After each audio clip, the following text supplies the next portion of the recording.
8 3 தானே பார்க்கணும். 8 பரத்தை சரி. 8 2 மாத்தாச்சு.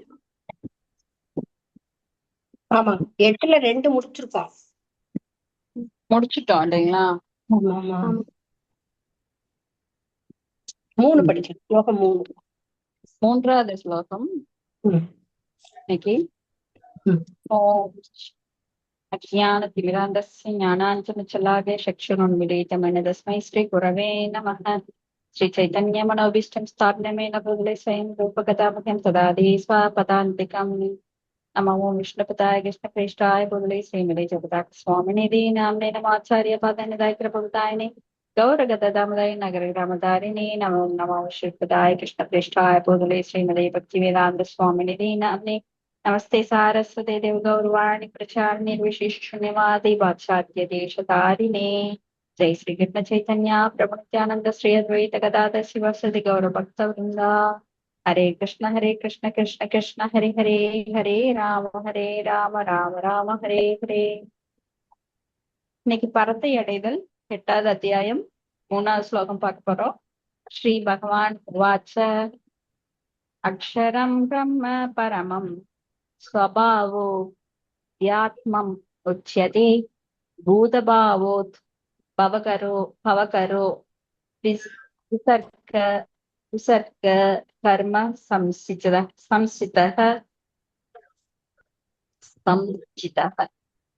हरे कृष्ण.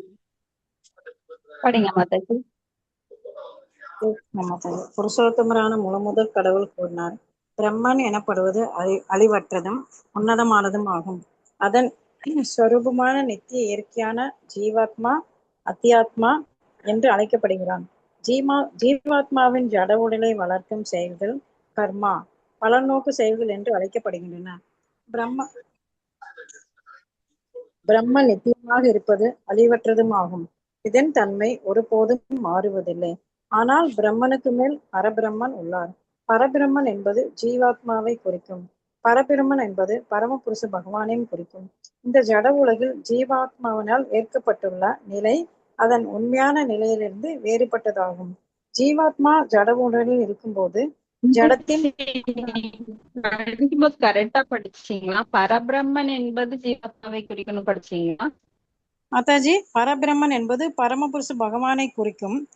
இந்த ஜட உடல் ஜீவாத்மாவினால் பிரம்மன் என்பது ஜீவாத்மாவை குறிக்கும். முதல்ல பரபிரம்மன் சொல்லிட்டாங்க. கொஞ்சம் ஸ்பெல்லிங் மிஸ்டேக் இல்லாம படிங்க மாதாஜி. பரபிரம்மனதை இங்க பரபிரம்மன் மிஸ்டேக் இல்லாம படிங்க மாதாஜி. சரிங்க மாதாஜி.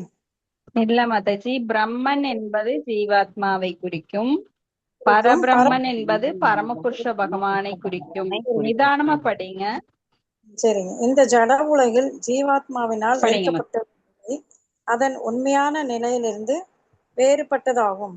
ஜீவாத்மா ஜட உணர்வில் இருக்கும்போது ஜடத்தின் எஜமானனாக முயற்சி செய்வது அவனது இயற்கையாகும். ஆனால் கிருஷ்ண உணர்வு எனப்படும் ஆன்மீக உணர்வில் பரமனுக்கு தொண்டு செய்வதே அவனது நிலையாகும். உயிர்வாளி ஜட உணர்வில் இருக்கும்போது அவன் ஜட உலகில் பல்வேறு உடல்களை எடுத்தாக வேண்டும். இதுவே காமா, அதாவது ஜட உணர்வில் உந்துதலால் படைக்கப்படுவது எனப்படுகின்றது. வேத இலக்கியங்களில் உயிர்வாளி ஜீவாத்மா என்றும் பிரம்மன் என்றும் அழைக்கப்படுகின்றன. ஆனால் அவன் ஒருபோதும் பரபிரம்மன் என்று அழைக்கப்படுவதில்லை. ஜீவாத்மா பற்பல நிலைகள் ஏற்கின்றன. சில நேரங்களில் இருண்ட ஜட இருக்கையினுள் கலந்து தன்னை ஜடமாக அடையாளம் காண்கிறான். வேறு சில நேரங்களில் அவன் தன்னை உயர்ந்த ஆன்மீக இயற்கையுடன் அடையாளம் காண்கிறான். எனவே அவன் பரமபுருஷ பகவானின் நடுநிலை சக்தி என்று அழைக்கப்படுகிறான். ஜடம் மற்றும் ஆன்மீகத்தின் மீதான அவனது அடையாளத்தை பொறுத்து அவன் ஜட உடல் அல்லது ஆன்மீக உடலை அடைகிறான். ஜட இயற்கையில் அவன் 84 லட்சம் வாழ்வினங்களில் ஏதேனும் ஒன்றின் வடிவில் பிறக்கலாம். ஆனால் ஆன்மீக இயற்கையில் அவனுக்கு ஒரு உடல் மட்டுமே. ஜட இருக்கையில் மனிதன், தேவன், மிருகம், பறவை போன்ற பற்பல உடல்களில் ஏதேனும் ஒன்றே அவன் தனது கர்மத்திற்கேற்ப பிறவி எடுக்கிறான். சில நேரங்களில் ஜட உடலின் ஸ்வர்கலோகங்களை அடைய அவன் யாகம் புரிகிறான். ஆனால் தனது புண்ணியம் தீர்ந்தவுடன் மீண்டும் மனித உருவில் பூமிக்கு திரும்புகிறான். இந்த வழிமுறை கர்மா எனப்படுகிறது. வேத யாகத்தின் வழிமுறை சாண்டோக்கியா உபனிஷத்தில் விளக்கப்பட்டுள்ளது. யாகசாலையில் 5 வித பொருள்களை 5 வித நெருப்பில் அர்ப்பணிக்கப்படுகின்றன. ஸ்வர்கலோகங்கள், மேகங்கள், பூமி, ஆண், பெண் ஆகிய 5 வித நெருப்பாக கருதப்படுகின்றன. நம்பிக்கை, சந்திரனில் அணிவிப்பவன், மலை, தானியங்கள், விந்து ஆகியவை 5 விதமான யாக அர்ப்பணங்களாக கருதப்படுகின்றன. யாக வழிமுறை பின்வருமாறு செயல்படுகிறது. குறிப்பிட்ட ஸ்வர்கலோகத்தை அடையும் நோக்கத்துடன் அதற்குரிய குறிப்பிட்ட யாகங்களை செய்யும் உயிர்வாளி அதன் விளைவாக அந்த லோகத்தை அடைகிறான். ஆனால் யாகங்களின் பலன் தீர்ந்தவுடன் மலையின் மூலமாக அவன் பூமியை வந்தடைகிறான். அத்தகு ஜீவாத்மா தானியங்களின் உருவை எடுக்க அந்த தானியங்கள் மனிதனால் உண்ணப்பட்டு விந்துவாக மாற்றமடைகிறது. அதன் மூலம் பெண் கருவுறுகிறாள். இவ்வாறாக மீண்டும் மனித பிறவி அடையும் உயிர்வாளி மீண்டும் யாகம் செய்கிறான். வாழ்க்கை சக்கரம் சுழன்று கொண்டே உள்ளது. ஆனால் இந்த யாகங்களில் தவிர்க்கும் கிருஷ்ண பக்தன் கிருஷ்ண உணர்வில் நேரடியாக ஈடுபட்டு இறைவனிடம் திரும்பி செல்ல தன்னை தயார்படுத்திக் கொள்கிறான். பகவத்கீதைக்கு விளக்க உரை வழங்கும் அருவவாதிகள் பிரம்மன் ஜட உலகில் ஜீவாத்மாவின் உருவை எடுப்பதாக அறிவின்றி கருதுகின்றனர். மேலும் கீதையின் 15ஆம் அத்தியாயத்தின் 7வது பதத்தினை இங்கு சான்றாக குறிப்பிடுகின்றனர். ஆனால் அப்பதத்திலோ என்னுடைய நித்தியமான நுண்ணிய அங்கம் என்று ஜீவாத்மாவை குறிப்பிடுகிறார் பகவான். கடவுளின் நுண்ணிய அம்சமான உயிர்வாளி பௌதிக உலகினில் வீழ்வதற்கு வாய்ப்புள்ளது. ஆனால் பரம புருஷா அச்சுதா ஒருபோதும் வீழ்ச்சி அடையவதில்லை. எனவே பரபிரம்மன் ஜீவாத்மாக உருவெடுப்பதாக கூறும் கற்பனை ஏற்கத்தக்கதல்ல. வேத இலக்கியங்களில் பிரம்மன் ஜீவாத்மா பரபிரம்மனிடமிருந்து பரம புருஷனிடமிருந்தும் வேறுபட்டுள்ளது என்பதை நினைவில் கொள்வது அவசியமாகும். ஹரே கிருஷ்ணா மாதாஜி. நன்றி மாதாஜி. ஹரே கிருஷ்ணா. ஹரே கிருஷ்ணா. ஹரே கிருஷ்ணா மாதாஜி. படிச்சுட்டு மாதாஜி. தேங்க்யூ மாதாஜி. தேங்க்யூ. இருங்க ஒரு நிமிஷம். ஓகே மாதாஜி, நம்ம இப்ப முக்கியமான அத்தியாயத்துக்கு வந்திருக்கோம். பரத்தை அடைதல் அப்படின்னா பரம் அப்படின்னா என்ன? உயர்ந்த. பர அப்படின்னா உங்க எல்லாருக்குமே அது தெரியும். பரத்தை அடைதல், உயர்ந்த இடத்துக்கு எப்படி அடைவது, அதை பற்றின முக்கியமான விஷயங்கள் எல்லாம் அந்த சீக்ரெட் நடுப்பகுதி அப்படிங்கிறது ரொம்ப சீக்ரெட்டான பகுதி. பக்தி யோகம், அதாவது முதல் 6 பகுதி பாத்தீங்கன்னா நம்மளுக்கு கர்ம காண்டம், கடைசி 6 ஞான காண்டம், நடுல பக்தி யோகம். இப்படி பிரெட் 2 இருக்கு இல்லைங்களா, அதுக்கு இடையில ஜாம் வச்சு கொடுப்பாங்க. அந்த ஜாம் ரொம்ப ருசி கொடுக்கும். அது மாதிரி இந்த பரத்தை அடைதல் ரொம்ப இன்ட்ரெஸ்டிங்கா இருக்கும். இதை கேட்கிறவங்க எல்லாம் கண்டிப்பா பரத்தை அடையலாம். பரத்தை அப்படின்னா உயர்ந்த இடத்தை அடையலாம். இப்ப நம்மளுக்கு இதுல எல்லா ரகசியங்களும் இங்க வெளிப்படுத்தப்படுது பாருங்க. ஏன்னா பகவத்கீதை ரகசியங்கள் அடங்கியது. ஆனா அந்த ரகசியத்தை எப்படி நம்ம புரிஞ்சுக்க முடியும்? பக்தர்களால மட்டும்தான் புரிஞ்சுக்க முடியும். வேற யாராலையும் புரிஞ்சுக்க முடியாது. பக்தியானாம் அபிஜானாதி அப்படின்னு இங்க பகவான் சொல்றார். பகவான் வாச்ச பிரம்மன் அப்படின்னா என்ன, அத்தியாத்மனா என்ன, இதெல்லாம் இங்க சொல்றார். விசர்க்க அப்படின்னா படைப்பு. விசர்க்க முதல் தர படைப்பு, 2ஆம் தர படைப்பு, இதெல்லாம் நம்ம பார்த்திருக்கிறோம் பாகவதத்துல. முதல் தர படைப்பு பகவானால ஏற்படுத்துகிறது. அப்புறம் 2ஆம் தர படைப்பு பிரம்மாவால் ஏற்படுத்தப்படுகிறதுன்னு இங்க பகவான் சொல்றார். அழிவற்ற உன்னதமான உயிர்வாளிதான் பிரம்மன். சோ நமக்கு அழிவு கிடையாது. நமக்குன்னா என்ன? இந்த உடல் கிடையாது. நான் என்பது என்ன? இந்த உடல் அல்ல, ஆத்மா. இதுதான் தன்னுணர்வு. நான் இந்த உடல் அல்ல, ஆத்மா. அப்ப அந்த ஆத்மா தான் பிரம்மன். அது நித்தியமானது, அதுக்கு அழிவே கிடையாது. நான் ஜாயதோ மிரியதேவா கதா சிங்கம் நாயம் பூத்வா பவிதவன பூயக அஜோ நித்யக சாஸ்வதோயம் புராணோ ந ஹன்யதே ஹன்யமானே சரீரே வாசாம்சி ஜீர்ணானி யதா விஹாய.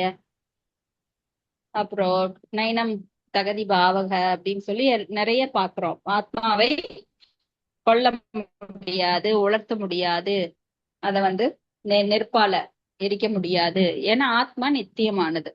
சோ பிரம்மன் அப்படின்னு சொல்லலாம். அந்த உயிர் வழிய இல்ல ஆத்மான்னு சொல்லலாம். நாமெல்லாம் உயிர்னு சொல்றோம். உயிர் போனா என்ன இருக்கும்? வெறும் உடல் பிணம்தான் இருக்கும். அப்புறம் அத்தியாத்மா, அதன் நித்தியமான இயற்கை.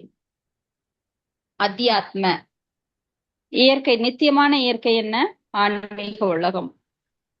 நாம நித்தியமா இருக்கக்கூடிய அதுதான். இதெல்லாம் அனித்தியமான இயற்கை நாம இருக்கிறது.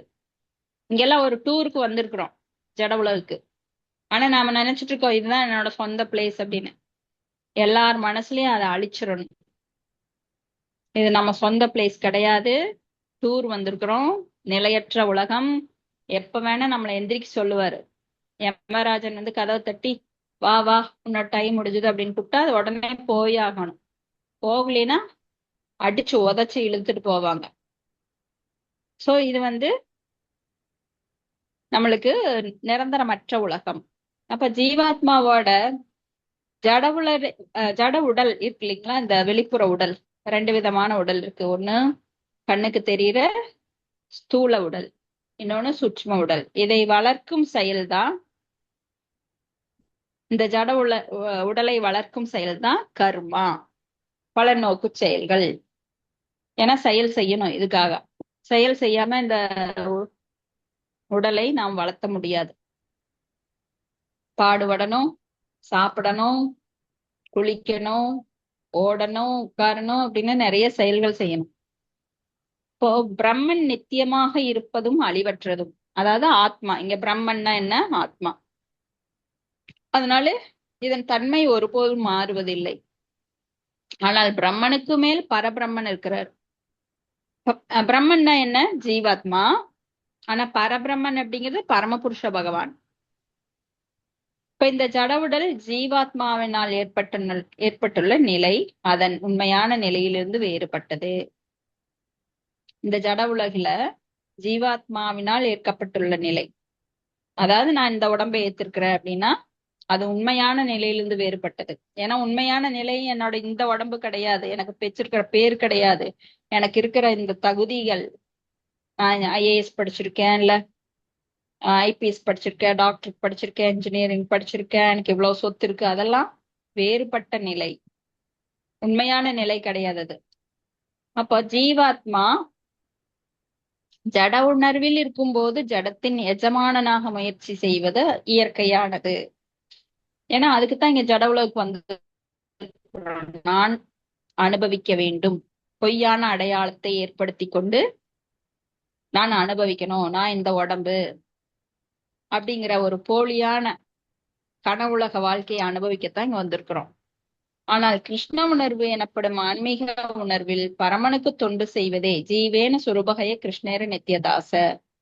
இப்ப உயிர்வாழி ஜட உணர்வில் இருக்கும்போது அவன் இந்த ஜட உலகில் பல்வேறு உடல்களை எடுக்கணும்.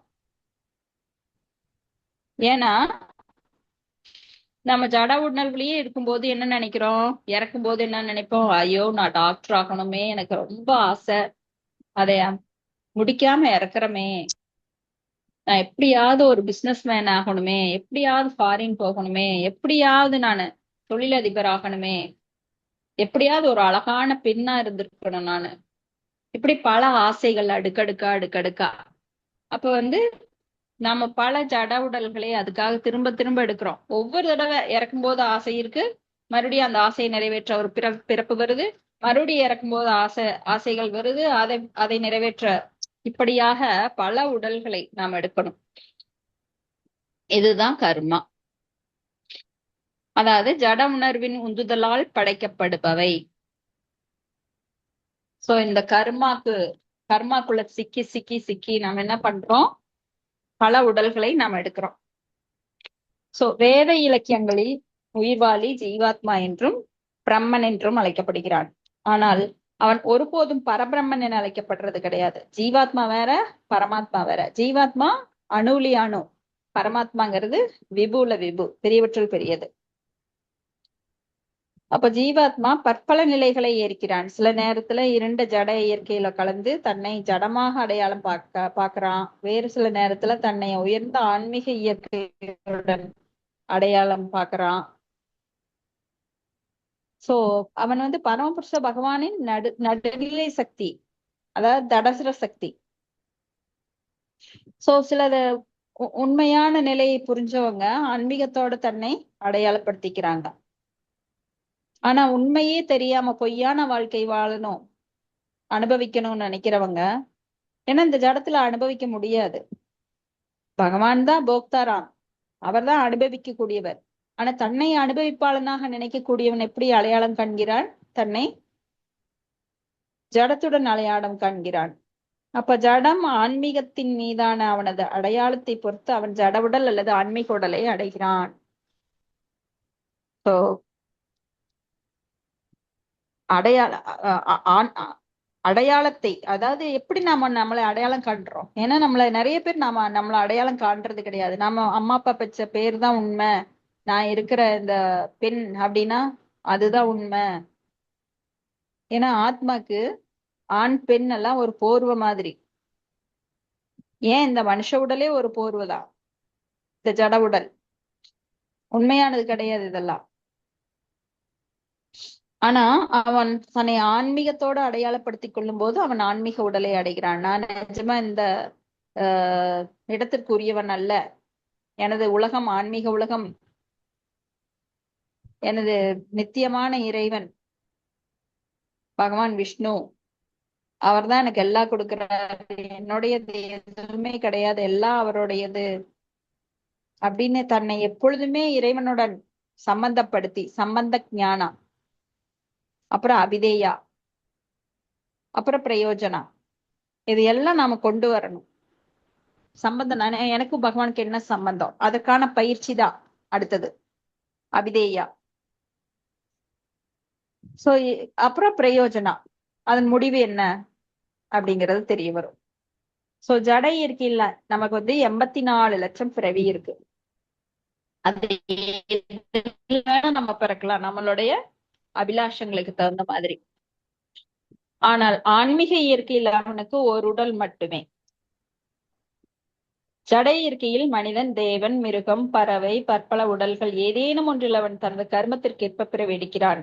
இப்ப இறக்கும் போது யாராவது நாயை நினைக்கிறாங்கன்னு வைங்க, ஏன்னா யமதூதன் வரும்போது நாய்கள் எல்லாம் ஊளையிடும், வவ் வவ் வவ்வுன்னு கத்தும். அதனாலதான் சில பிரபுபாத நாயை வளர்த்தக்கூடாதுன்றாரு.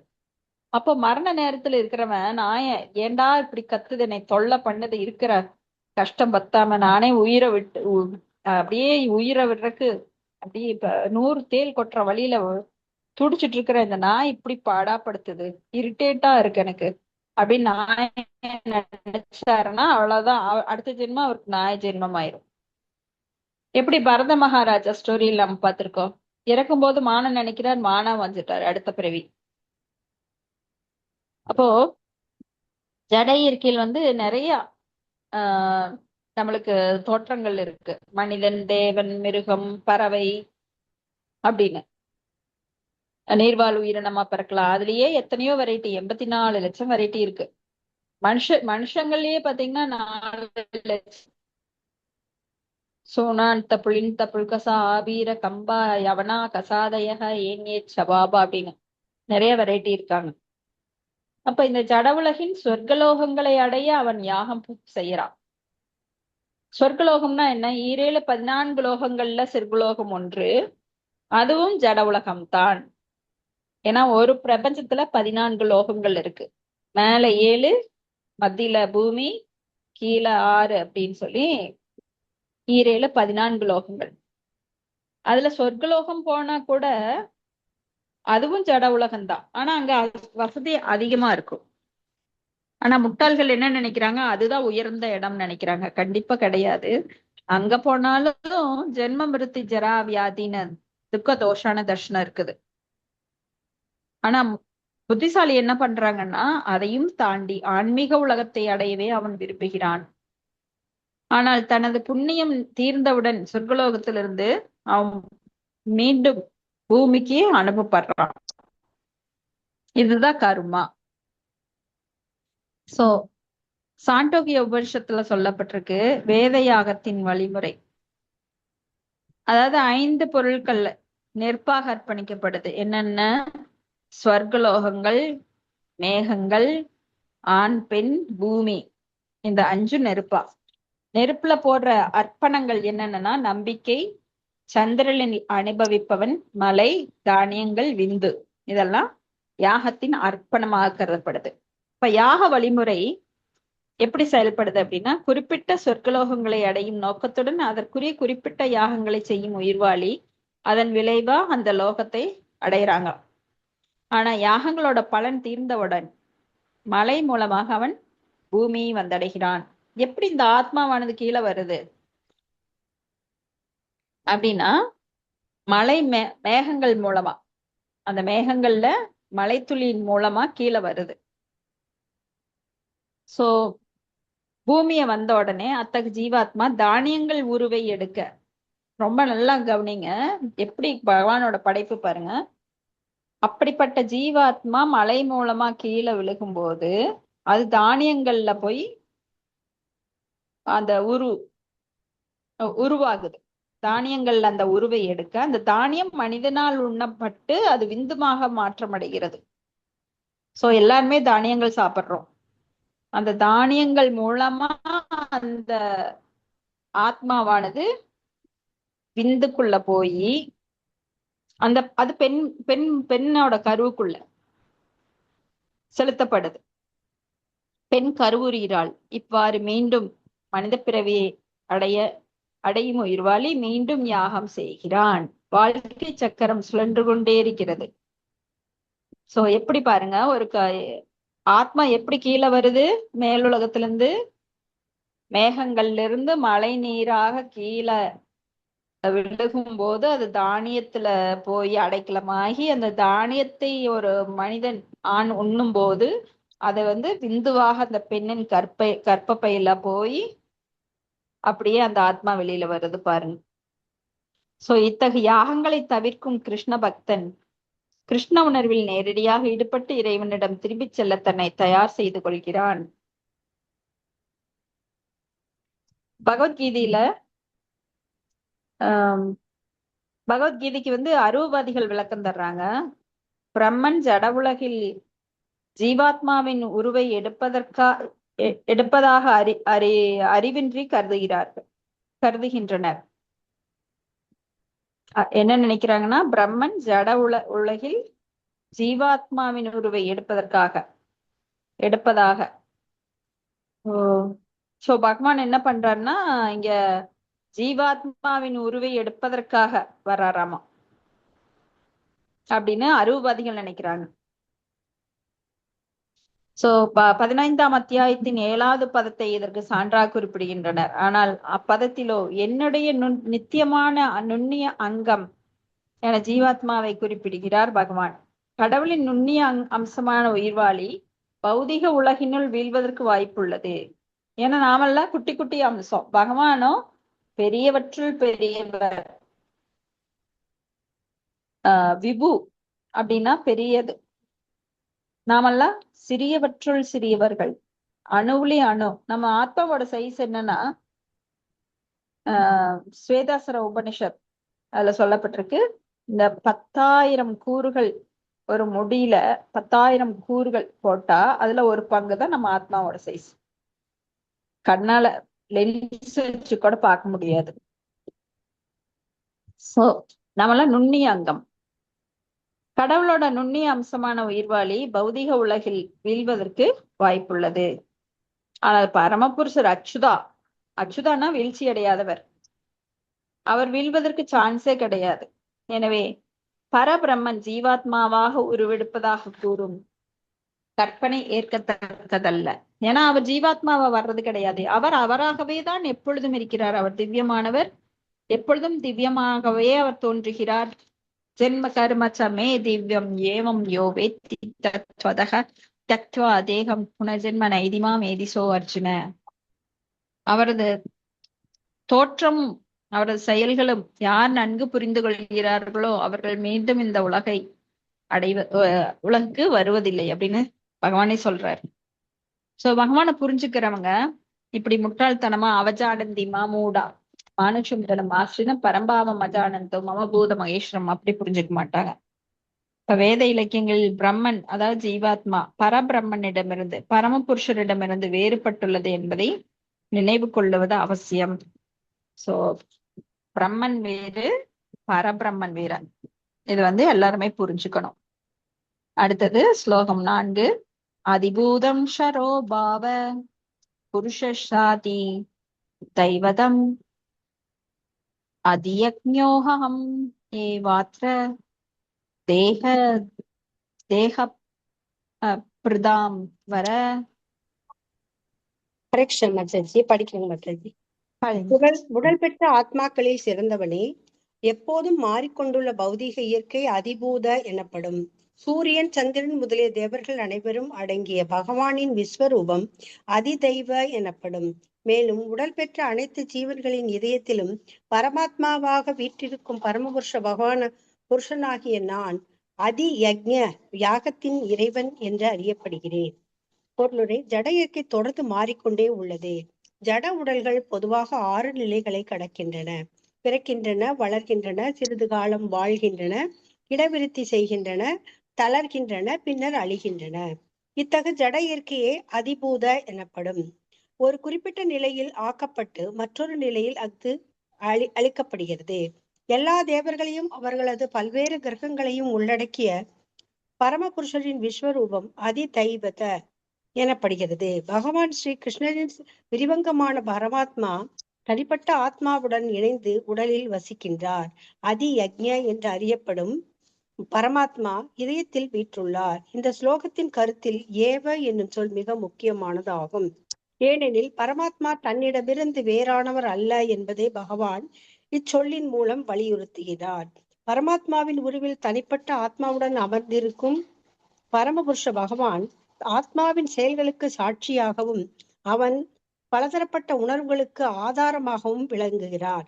சுதந்திரமாக செயல்படுவதற்கான வாய்ப்பை தனிப்பட்ட ஆத்மாவிற்கு வழங்கும் பரமாத்மா அவனது செயல்களுக்கு சாட்சியாக விளங்குகிறார். பரமபுருஷரின் இத்தகு பல்வேறு தோற்றங்களின் செயல்கள் அனைத்தும் இறைவனின் திவ்யமான தொண்டில் ஈடுபட்டிருக்கும் தூய பக்தனுக்கு தாமாகவே தெளிவாகின்றன. பரமபுருஷரை அவரது பரமாத்ம ரூபத்தில் அணுக இயலாத ஆரம்ப நிலை ஆன்மீகவாதி அதிதைவத என்று அறியப்படும் விஸ்வரூபத்தை தியானிக்கிறான். கால்கள் கீழ்நிலை கிரகங்களாகவும், கண்கள் சூரிய சந்திரர்களாகவும், தலை மேலுலகங்களாகவும் கருதப்படும் விஸ்வரூபத்தை விராட புருஷரை தியானிக்குமாறு ஆரம்ப நிலை ஆன்மீகவாதி அறிவுறுத்தப்படுகிறான். Hare Krishna. Thank you. Hare Krishna. Thank you Mukherjee. So கவனமா கேட்கணும், இது ரொம்ப முக்கியமான ஸ்லோகங்கள் இதெல்லாம். இங்க அதிபூத அப்படின்னா பௌதிக இயற்கை எப்போதுமே மாறிக்கொண்டிருக்கும். இப்ப வசந்த காலம் வரும், கோடை காலம் வரும், அப்புறம் குளிர்காலம் வரும், இப்படி மாறிக்கொண்டே இருக்கின்ற இந்த பௌதிக இயற்கை குறிக்கிறது தான் அதிபூத. சூரியன், சந்திரன் போன்ற அனைத்து தேவர்களும் அடங்கிய பகவானின் விஸ்வரூபம் தான் அதிதெய்வ. அதிதெய்வ அப்படின்னா இந்த பகவான் 11வது சாப்டர்ல நாம பார்ப்போம். விஸ்வரூபம் பகவான் எப்படி தனது பல பல கைகள், பல பல கால்கள், பல பல தலைகள், பல பல ஆயுதங்கள் கொண்டு அப்படியே பறந்து விரிந்து 8 திக்குள்ள 10 திக்கும் எப்படி காட்சி தருகிறார் அப்படிங்கிறது தான் அந்த அதிதெய்வ விஸ்வரூபம் காட்சி. அப்புறம் எல்லாரும் உடல்லையும் ஜீவன்கள் இதயத்திலையும் பரமாத்மாவாக விற்றிருக்கும் அந்த பகவான் பரமபுருஷர், அவர்தான் யக்ஞத்தின் இறைவன், யாகத்தின் இறைவன். அதாவது அதி யக்ஞ அப்படின்னு சொல்லப்படுறார். சோ இங்க இந்த ஜட இயற்கை மாறிட்டே இருக்கு. இப்ப நம்ம உடம்பே பாருங்க, ஜட இயற்கையில் ஆனது. முதல்ல நாம என்ன ஆகுறோம்? பிறக்கிறோம். அப்புறம் வளர்றோம், அப்புறம் சிறிது காலம் வாழ்றோம், அப்புறம் இனவிருத்தி செய்யறோம், அப்புறம் தளர்ந்து போறோம், பின்னர் அழிவுடுகிறோம். இப்படி 6 நிலைகள் மாறி மாறி வருது. இதுதான் அதிபூத. சோ பஞ்சபூதன்னு சொல்றோம் இல்லைங்களா? பஞ்சபூதங்களால் ஆன இந்த உடலானது மாறிக்கொண்டே வருகிறது. அது அதிபூத அப்படின்னு சொல்லப்படுது. ஒரு குறிப்பிட்ட நிலையில் ஆக்கப்பட்டு மற்றொரு நிலையில் இது அழிக்கப்படுகிறது. எல்லா தேவர்களையும் அவர்களது பல்வேறு கிரகங்களையும் உள்ளடக்கிய பரமபுருஷ பகவானுடைய விஸ்வரூபம் அது அதிதெய்வ.